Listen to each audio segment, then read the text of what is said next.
What happens when you don't take time for yourself?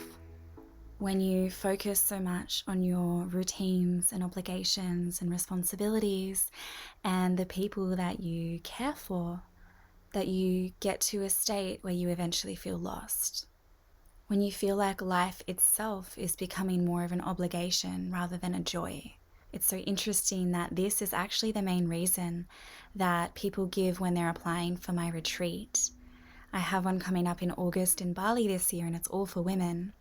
And on the application form, most of them are sharing that they're in a state of feeling stuck in their lives, but knowing that they can't stay this way and they want something different. They want to feel different. They want to feel more themselves. They want to feel more radiant. That the state that they've found themselves in, from no matter what's happened in their lives, some kind of outside circumstance or just maybe in their own state of thinking, has led them to a place where they feel dull. I know this feeling completely. I was in this state when I was going to university. I was studying in Sydney, just living the life that I thought I should be living, right? I had a job, I had my first apartment, I was working, studying, gonna have this career, and I felt horrible. On the outside, I looked fine. But really deep inside, I just felt empty. I felt like I didn't have meaning or purpose.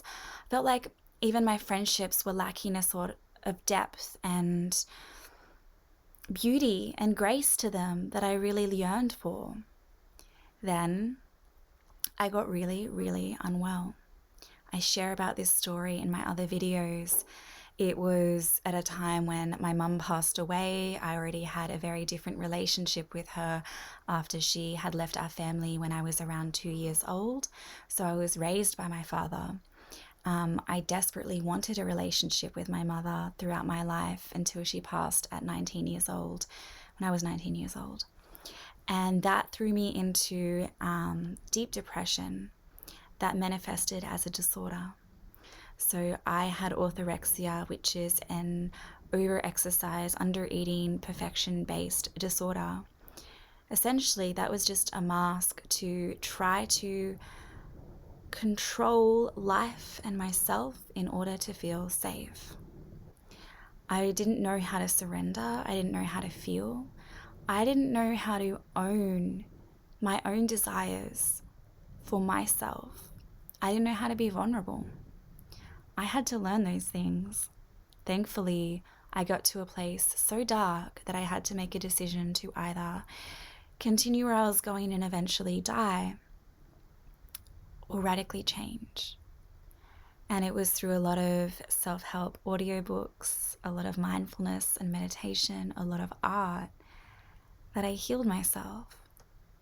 But it was a long journey of me, after feeling really great, really starting to get deeper in my healing, understanding certain trauma that I had, certain emotional responses, fears that I had in relationship when I started to get in long-term relationships with men after I healed. I moved to Bali, started teaching yoga and meditation, and was helping a lot of people through that.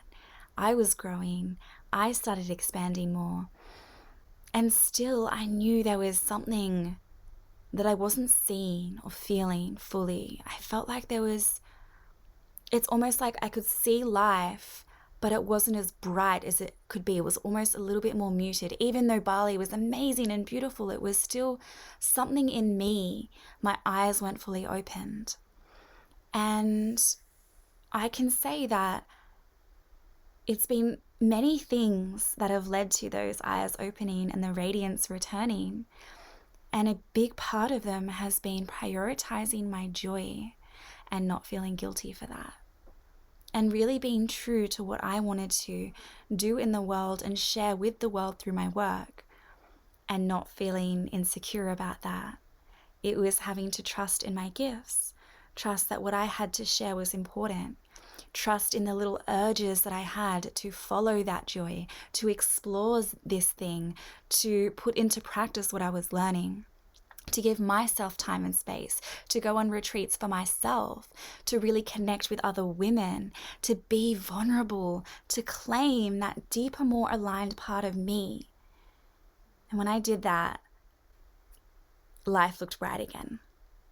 And life continues to look bright. And I'm still growing and evolving.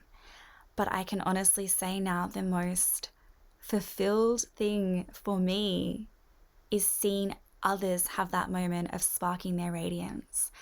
I lead women's circles online. I've led many workshops, many yoga classes. I've taught hundreds, thousands probably now of people, and done a lot of work with women.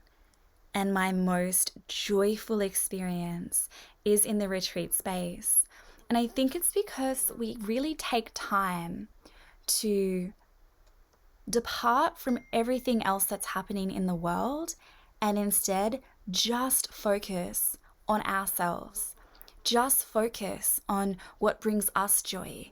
And we don't have any outside distractions, and we're surrounded by beauty and lovely people, and we're inspired, and we get this time as a literal reset and recharge. And so for me, when I see people tap into that from like the first day, like a few hours after they arrive to the retreat, when I see this like sparkle in their eyes, I don't even have to know them for a long time to know that there's a shift occurring. That makes me so happy because I know the feeling of that. I know the gifts of that. I know the value of that in my life and in the life of the people in my life. How my own radiance sparks all of the radiance and love of all of the other people that I come into contact with and am in relationship with. So that's why I lead these retreats, honestly. It's purely selfish because it just makes me feel so fulfilled to see other women return to their radiance and to dance and to share vulnerably and to cry together and to laugh together. And yeah, I'm just like bubbling up with so much joy and excitement about it now.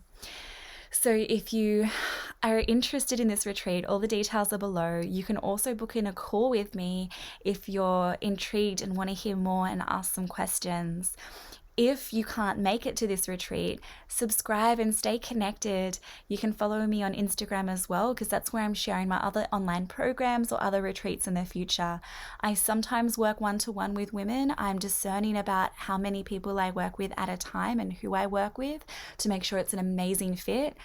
But I am just so here for being of service and supporting others to claim the radiance that I've been blessed to claim.